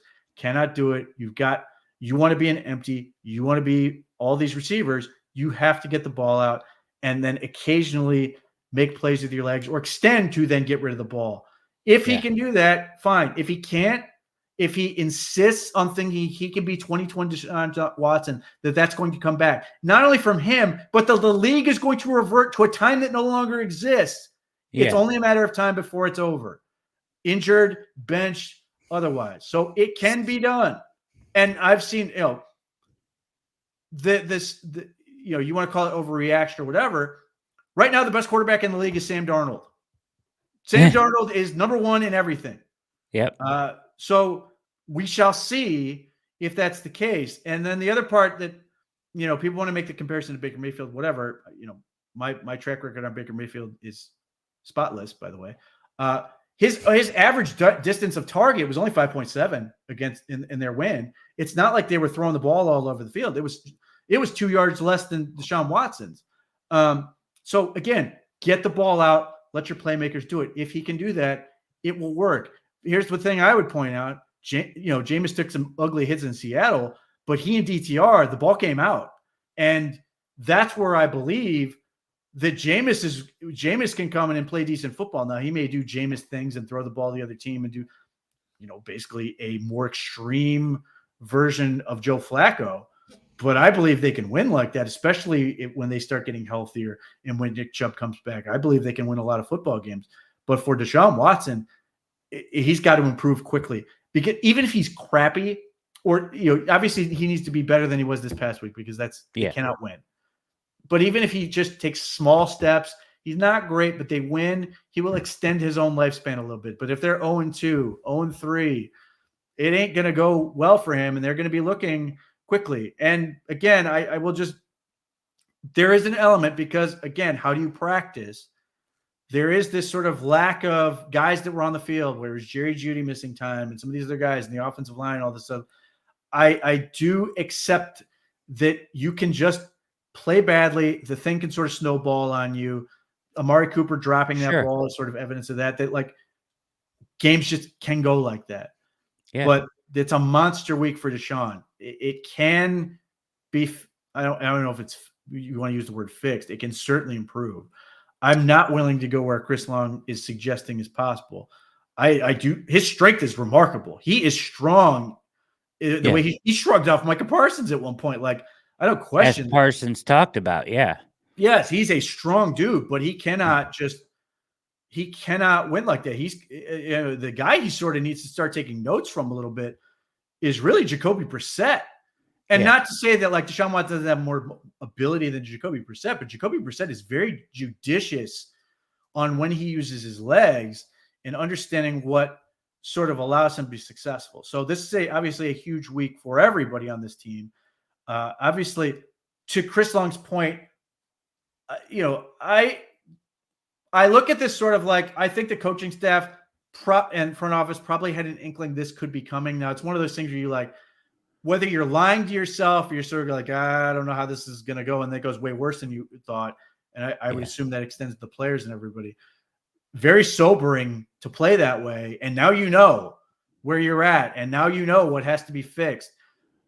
That can in itself be very helpful. But the biggest typically, the biggest improvement teams make is from week 1 to week 2. Now, nobody needs that more than the Browns right now, other than maybe Carolina. So we shall see where that goes. But I'm not willing to be as definitive as I've seen other people. We've seen Deshaun do it more effectively. So proof of concept is there, but he's got to own it. He's got to live that life of managing the game and being judicious with getting the ball out and occasionally adding to it. But that he's got to do it. I mean, he's got to make his teammates better at this point. The thing that scares me the most about that, and I agree with you that it is certainly with, like, he can do it, right? Like, he can improve. He can operate the offense at a level that, allows them to win some games here. But the thing that is the most discouraging for me at this point was, like, watching his body language today in this presser and the way he answered questions. And, like, I don't know. He just doesn't seem... Now he's dealing with this on top of that. It doesn't help his chances of mentally preparing this week. And you saw, to the chat's point here with Charlie and Chris, you saw players' body language. I think there will come a point where that is a thing. There will become a point where that's a thing. But, like, again, you're getting your ass kicked. Like, yeah. I don't care who the quarterback is at that point. There's a feel that, there's going to be that feeling. Now, obviously, as bad as it was, you're going to get that frustration in an element. But, like, we got to a point where, like, people are trying to, like, Joe Thomas is a 30-something-year-old guard who can't get up by somebody pulling their hand down, and people are like, he doesn't want to take his hand because they don't believe in Deshaun. He doesn't believe in him. He physically has to get up like a turtle. Yeah. Like this, and that's the point.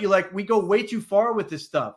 But if we're talking about this week 3, if we're talking about this week 4, like, yes, that will be a point. But, like, week 1, I think there's an element of we're just getting our butt kicked here.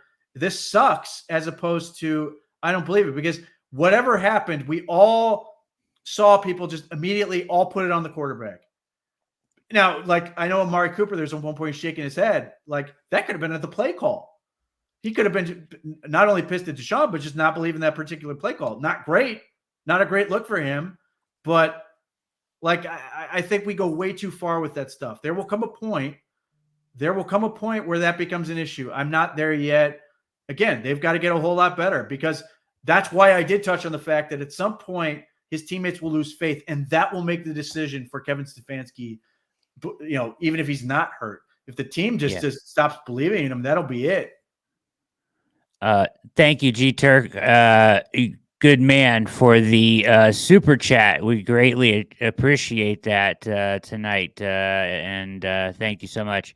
The thing about that, and you're probably right about the body language and stuff. The thing that, and I'll get off this because I know we got to get through some more of this, but the thing about Deshaun is he doesn't strike me as like an outward leader, right? Oh, like, that was the other thing I wanted to address. I agree with you. Okay. Like, that's the other part that makes him seem like an energy vampire to me. Right. I actually thought I disagree. I actually thought he was fine in the press conference. I actually thought, because he wanted to project himself in a position where he's taking on these questions with strength. Now, I thought the thing where I'm in the same boat as you was one of the weirdest answers I've ever heard anyone say, because I can say flat out, one, we are not in the same boat. Your boat is a hell of a lot nicer, but there's a whole lot of holes in it right now. I am not in that boat. Boss man. Yeah, so that was a very strange, but I actually thought he handled it well, because whether he feels that confident about the situation and he's got, right on his side in this particular case or whatever, he made it a point to try to project strength. He did not, other than saying, I'm going to defer to my lawyer's statement, he took on all the questions. It seemed like they made it a point to have him out there a little bit longer. I actually felt fine with that. Now, there's a part of me that wonders, is he a sociopath in his ability to do this, if this is all true and he's just sort of able to power through? The other part about that is, and I've yet to see any evidence that he is this guy, but if he can compartmentalize and use this to sort of fuel him, my worry all along has been it fuels him to do the wrong thing, which is try to do too much as opposed to just play smart football. But, we've seen guys who can sort of use that and just focus on the game and try to avoid this other stuff, because, It's not like Deshaun Watson wants to go on social media right now. It's not like Deshaun Watson wants to watch the news right now. So what else is he going to do but try to focus on getting better and doing whatever he can do to sort of help himself there? Because I don't think he's that guy, though. I don't know that he is either. But like there is the stress I would be worried about with Deshaun Watson is he feels like it's slipping away because, as we've talked about, he views playing well and playing well in Cleveland and getting Cleveland to a championship as his redemption to get his life back. And if it feels like that's starting to slip away, I could see where that leads to a very bad situation. So, as I said, big week for him. Yeah. And to your point about the energy vampire, like that's the thing, like, you know, the with the teammates, the non-outward leadership, and it's like I feel like you would in that type of game, yes, there's frustration and there's probably bad body language, but I guess I would have felt better if you see receivers like trying to pick him up, right? Or trying to, I don't know, maybe I'm reading too much into again, I think the risk you run into is you read too much into this. And the other part I will give Deshaun Watson credit for is he has been very forthright in saying, I'm not using any excuses. I've got to play better. I've got to, you know, it's on us to be a better football team. They gave between both the press conference on Sunday after the game and today, multiple lifelines were extended to him to say, listen, I didn't get whatever, you know, whether it was preseason reps or I didn't get enough practice reps. I will say to his credit, he's not taking the bait on that. He's just saying, look, I got to play better. Again, and this is where I point to the fact, if he whatever he says, no one really cares. They just want to see him play well because, again, he's not really a person to most people at this point. He's a mechanism. Play well. That's why you're here. We don't care about the rest of it because we don't like you anyway for the most part. Given the element, we want you to get the ball to Amari Cooper and Jerry Jeudy, and we'll be happy when they score touchdowns. But, yeah, again, and I don't know if Deshaun understands that yet. I know there was a press conference a while ago where he was playing the victim, where I thought he was very honest about it in terms of not being used to being hated and all that other stuff, which I thought was genuine and real. But he's got to accept if it hasn't sunk in yet, nobody cares about anything other than him playing well, and anything short of that, they're more than happy to see him disappear forever. Yep. Well said. All right, let's get through Chris here. And I look at him now and I'm like, I don't know if his arm's shot or what, but his mind's definitely not right either. He has no confidence. And yeah, 2 tackles are down, but this is a team we were like, whoa, they got a great roster. This is like a Super Bowl kind of roster. The question's just the quarterback. And DeJuan Jones got some y'all told me, not y'all, but the Browns, you know, the tape told me that DeJuan Jones could hold up last year. So you're down a tackle, you're down a running back. You know, and maybe that's what we should come to expect from a team like that. And Njoku's down now. I just don't think there's anybody coming to the rescue. This defense is good enough to win some games, but I just want to give Dallas credit. That was the defense when you walked away that was like, man, and true. You know, as we all kind of prepared for Dallas's demise, myself included, and I still think they got a lot to prove to not be the same team in the postseason, Rich. Mm-hmm. But as far as what they put on the field yesterday, the first 10 minutes of that game offensively, there were a lot of wow moments where it was like, oh, Zeke can still hurdle guys. Lamb's slicing and dicing people. Dak, who got the contract, very happy for that guy, the person, and the player, because yesterday he looked like he deserved it. For Dak, the questions are going to be asked in December and January. If he looks like this team's going to be fine. And hand up if I was praying or forecasting their demise, because Zimmer looks like he's got the defense humming. You know, that is, again, a pretty anemic group offensively, but that rush was incredible yesterday. And Kendrick's coming up with a big play. When you look back at Zimmer in Minnesota, it makes a lot of sense, making a leap of logic that they might actually be just as good on defense this year. Catch the Rich Eisen. Which is the other part that's sort of like, I'm not saying you dismiss it. The Browns didn't lose to the Bengals. The Browns didn't lose to the Patriots. Yeah. They lost to the Dallas Cowboys, who were phenomenal on defense. And yeah, yes, the Browns helped them, but the Dallas Cowboys were genuinely phenomenal on defense. So, you know, it is what it is. You got to move on. Jacksonville, not quite very talented defense themselves, but you got to move on and play better football. And a week-to-week league, nobody thought the Patriots were going to win that game. And there are a whole lot of people who are like, well, that's the Bengals. They just start slow. Well, okay, but they also lost to a team that a lot of people thought were going to be picking first overall. And I guess in some ways the Browns get grace from that standpoint. It's the Steelers were the one team in the division that won, but and non-conference opponent, all that stuff. But nobody's going to care. All they see is 0-1, and all they're going to see is Jacksonville, a team that they beat last year, even though I think Jacksonville is much better for a number of reasons. One, they're healthier. And two, I think they just got a little bit better. Nobody's going to care if they lose. They're not interested. Exactly. All right. Get to our last video here. We're going to go to the Ultimate Cleveland Sports Show. They did an interview with Sean King. This is kind of interesting. So we're going to peek at this here as we kind of wind things down. Here we go. Passes. Let's bring on someone who knows a thing or two about completing some passes at the highest levels. That is Sean King, who joins us now, brought to us by FanDuel, America's #1 sportsbook. FanDuel right now is something a little different for everyone. Emotions, man. YouTube TV baseball. That we are thrilled to welcome in Sean King to the program. How you doing today, Sean? I'm good, fellas. Listen, the truth does not have emotions, man. Tom Brady doesn't color outside the lines. That's why he's a marketing dream. Oh, boring. He ain't gonna have to worry. Right. He was so boring. They're wasting money on him, Sean. Well, what did they think they were getting? He makes $1 gazillion because brands don't have to worry about him saying anything outside of the ordinary. The hard part about that job, because I've done it before, I think Dustin has too, is just telling the truth about people that you're friends with, people that you communicate with. Can you criticize them on national TV even when it's the right thing to do? I'll tell you what, you're going to hear from them when you do it. It gets a lot easier. What did you think, real quickly, what did you think of Brady? I thought he got better as the game went on, and I think he'll be fine in a couple weeks. I think it's fair. I think the biggest thing is he didn't caught up in dumb stuff. Like he at least was focused.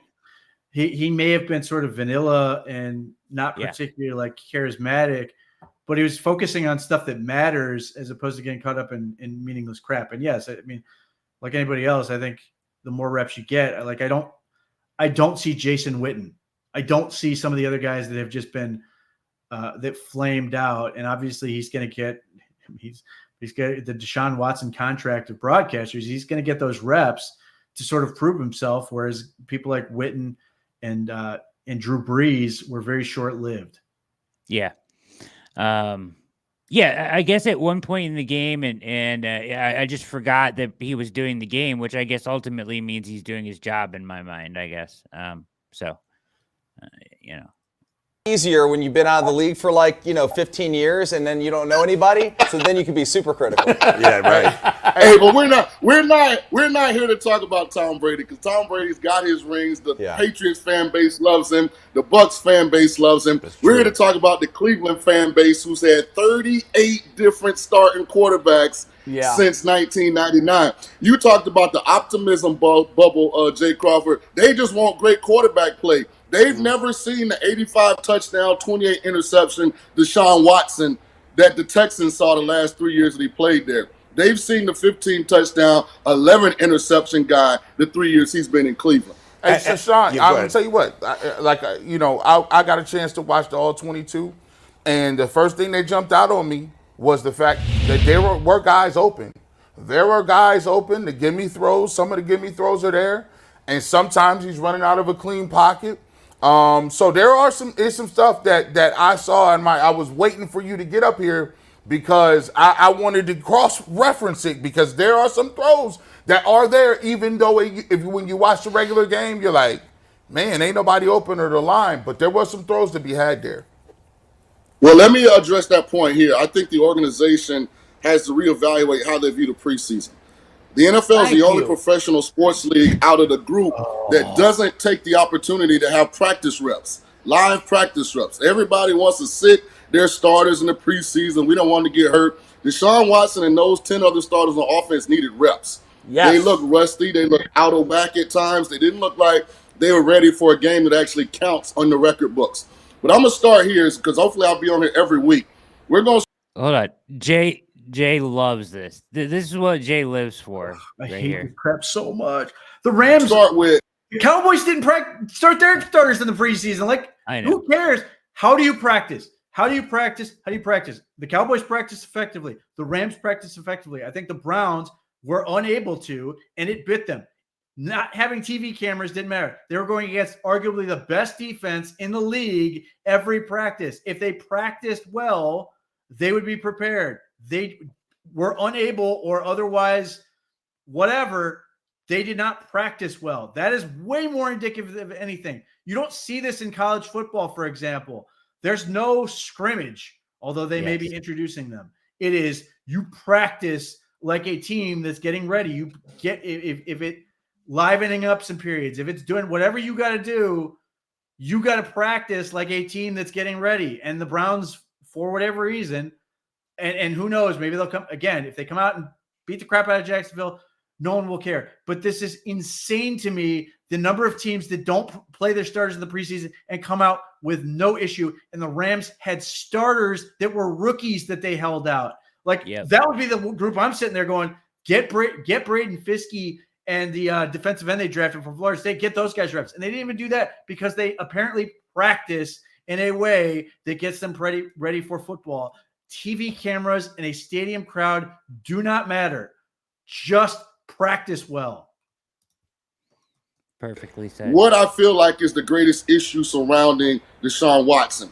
When you look around the league, the great ones, the ones that come through, whether things are going great or going bad, are the ones that have what I call bulletproof emotions.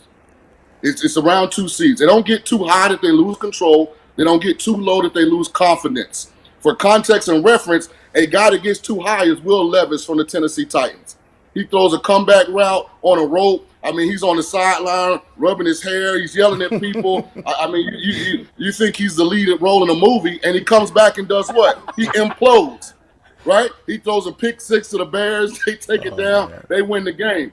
A guy that gets too low and loses confidence is Daniel Jones from the Giants. You can tell the minute that there's an incompletion, he gets that bewildered look in his eyes. The head goes down. He goes to the sideline. Team has no confidence in him whatsoever. Deshaun has to get better control of his emotions. He's an apex predator, but he doesn't act like it. An apex predator goes out to hunt, right? But he don't always kill. Could have used better choice of words there, Pete. Something, right? He don't always come back, but he doesn't lose confidence.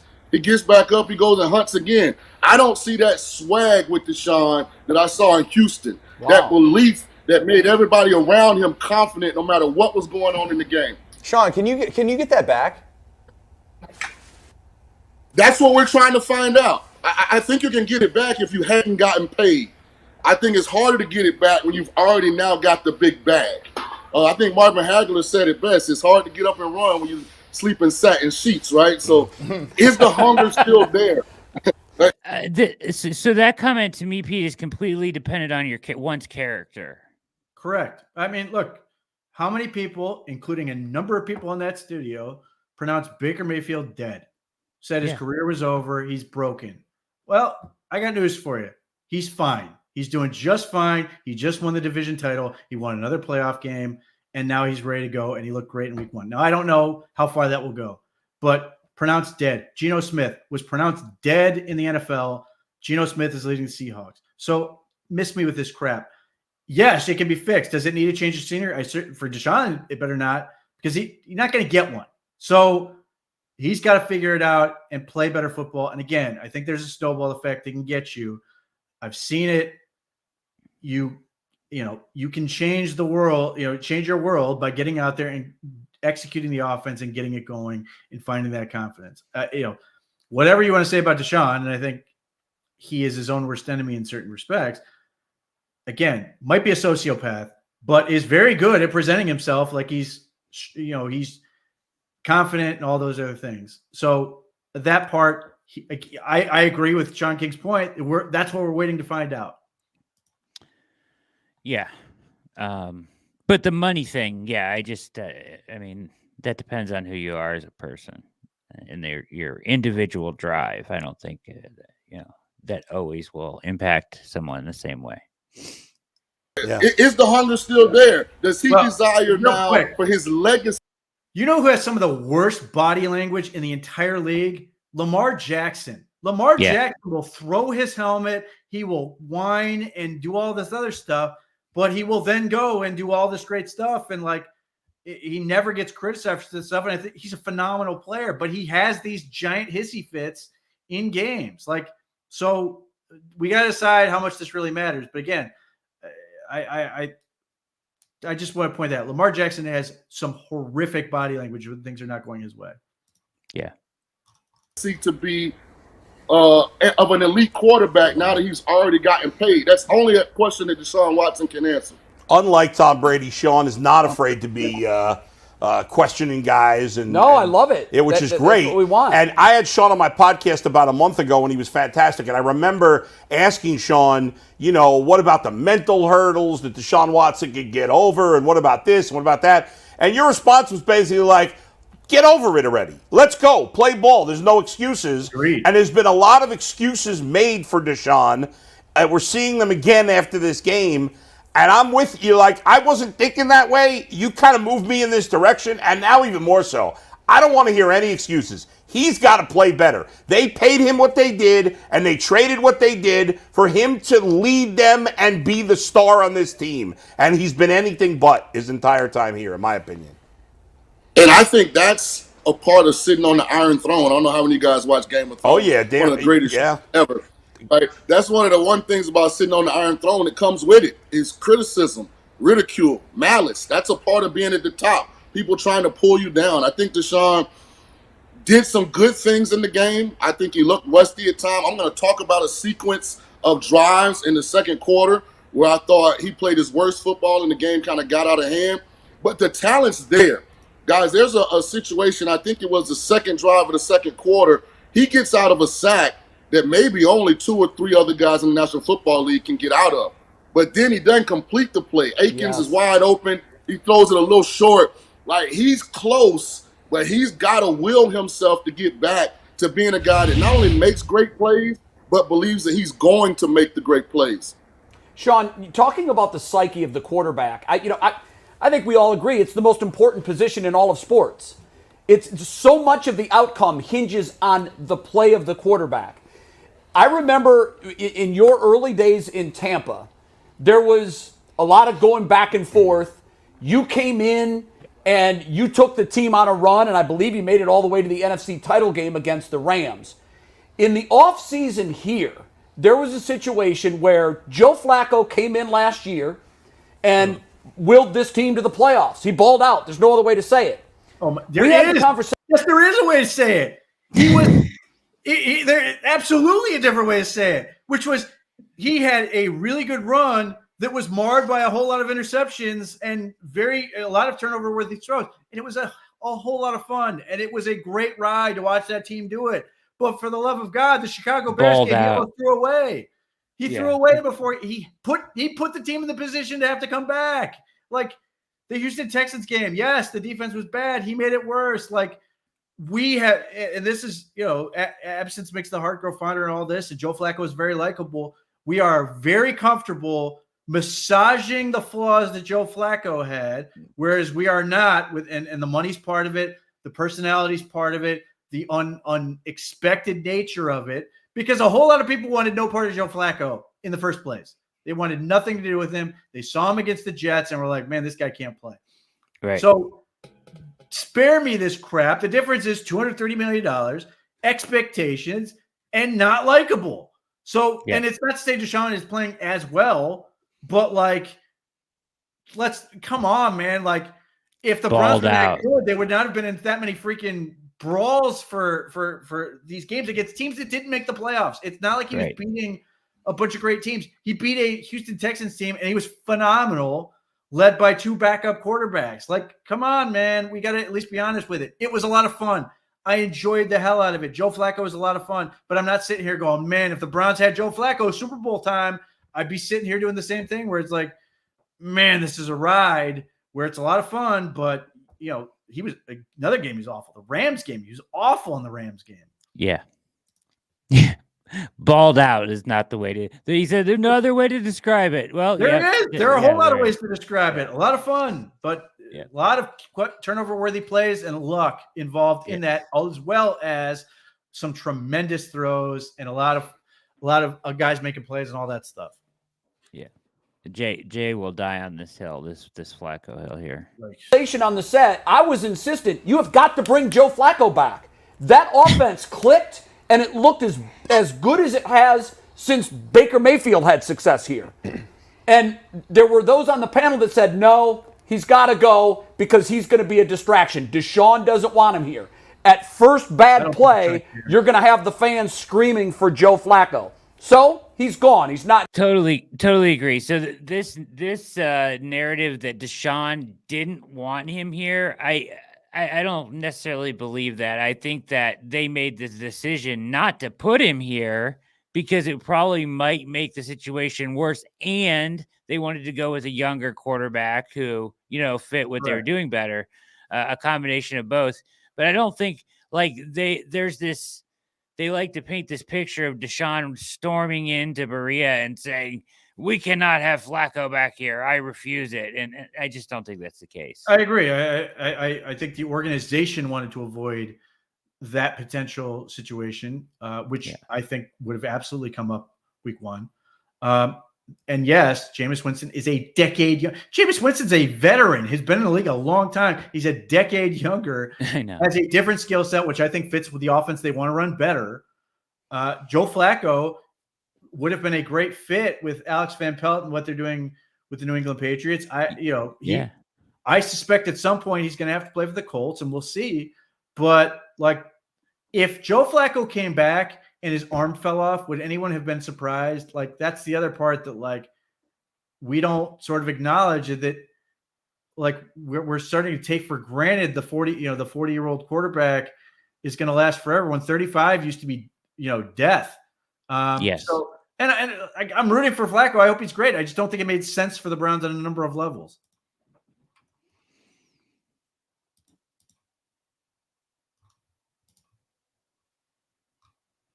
I'm sorry, I was reading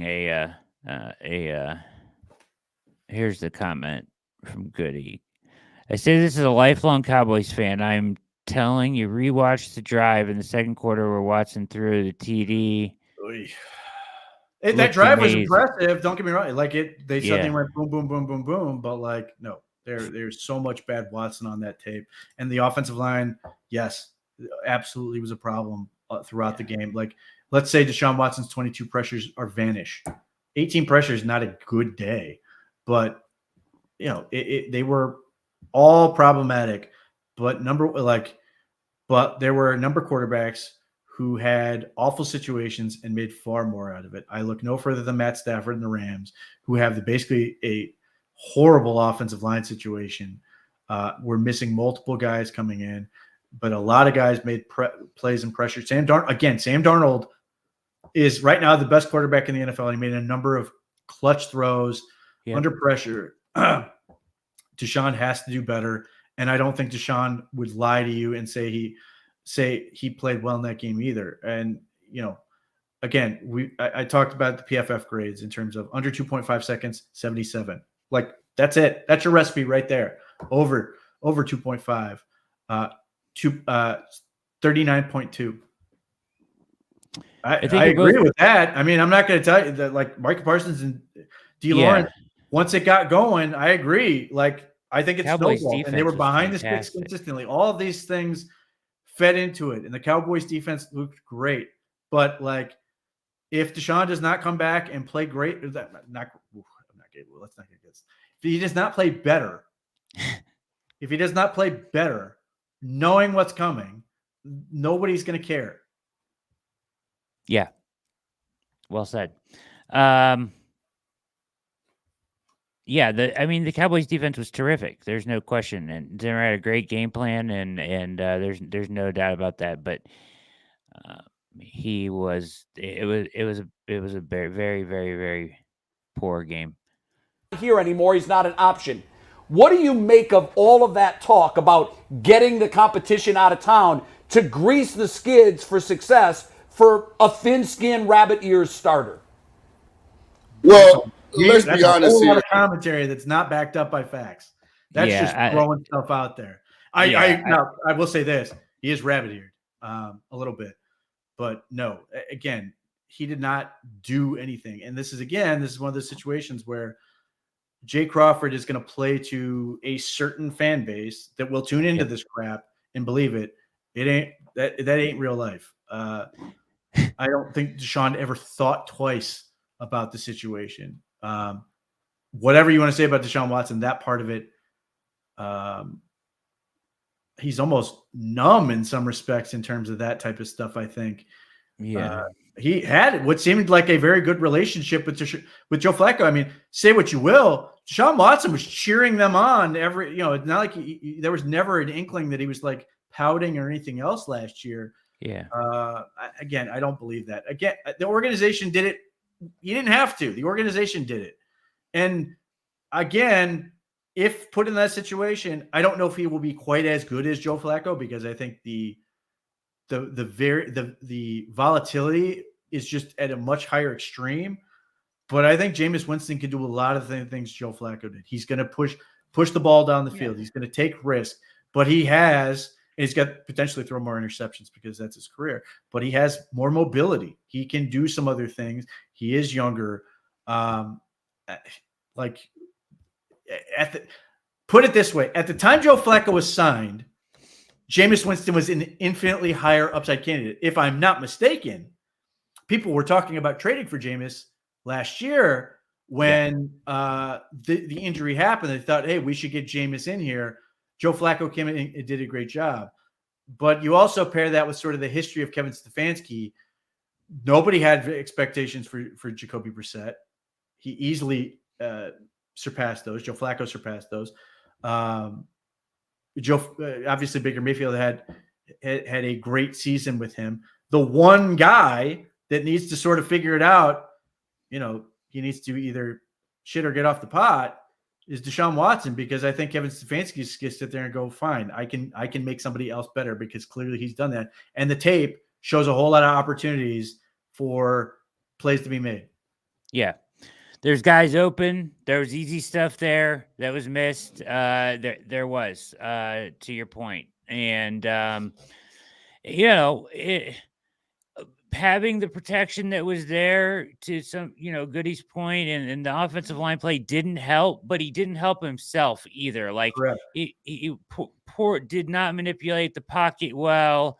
It also actually makes it really hard for the offensive line to ever know where the quarterback is, like to run your guy around or block down inside, if he's never in the same place in the pocket or never steps up in the pocket like he's supposed to, which he really didn't do very often in the game. He most of the time was escaping to the left or right way too early. Or when he did step up in the pocket, he immediately turned his shoulders to make it tougher for him to deliver the football. Obviously, that one Micah Parsons stack, where Micah Parsons gets chipped and crosses all the way across the field to make the sack, the ball should have come out. And if had he done that, that would have been a nice play where he avoids the pressure correctly, gets the ball out, they complete it. But he held onto the ball, and Micah Parsons drills him for his sack.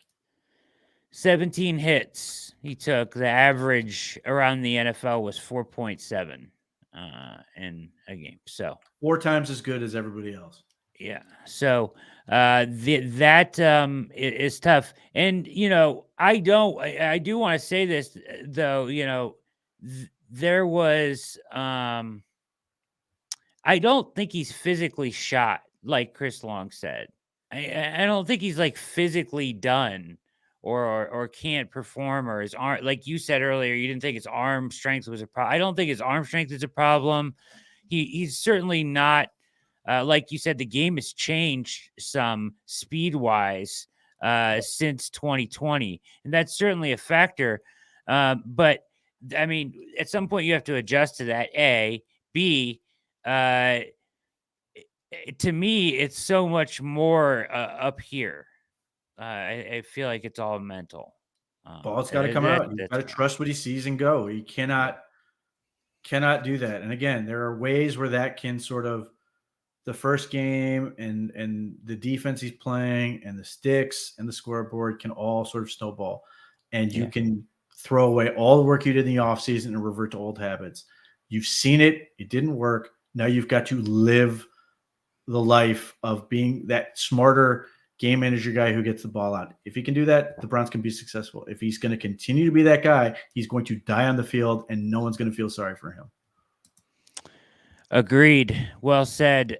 You have been watching The React. Over 2,000 of you stopping by here tonight to watch. A really good turnout for the show. We appreciate it. Thanks again for the super chat and all the participation. A lot of you guys, participating with really intelligent comments. We know that all that stuff I notice and is helpful and enhances the show. So we, encourage your participation in the show, and we thank you for it. Hit like and subscribe on your way out. Keep it locked at the OBR for shows tomorrow night and Friday night. You can also go to the OBR, .com and look there and get the podcast version of every one of our shows that we're doing right now as well. If you want to listen in the car, other things on the move. I know sometimes it's easier to go to the podcast. This will be up as a podcast, as will all other shows done last night and the rest of the week. Pete is writing fantastic stuff over at the website, as is everybody else. So keep it locked on all of our content there. Do you have any parting words tonight, Pete, before we get out of here? Just to read the stuff, like if obviously if you were getting caught up in the legal stuff and you want to learn about the financial implications, that's there. If you want to go back, Sam Penix did a really good article on the game film, which shows you a lot. And then, Casey Kinnaman got into the defense. So there's no shortage of content covering this game. And now, obviously, I wrote about sort of pivoting to the next game. That's going to be where we're going next. It's time to move on and get to week 2. So no shortage of things to do with that. And then just on here, you'll be back at this tomorrow. You'll have things I think I know on Friday. So there's no shortage of content that we will be bringing. Hopefully, with more fun things to talk about, but whatever happens, we will be there. I will put Jack Duffin's articles on the contract if they were to get out of it and if it were to be voided in the description below, so you guys don't have to look for it. I'll drop it in the description below after the show gets done completely uploading, and then that way, if you want to come back to this and click on that link, you can view everything that they've done or that Jack has done on the contract stuff, because really nobody does it better. So for Pete Smith, everybody at the OBR, my name is Brad Ward. We're going to get out of here. Keep it locked. And things will get better. I hope. Go Browns. We're out of here.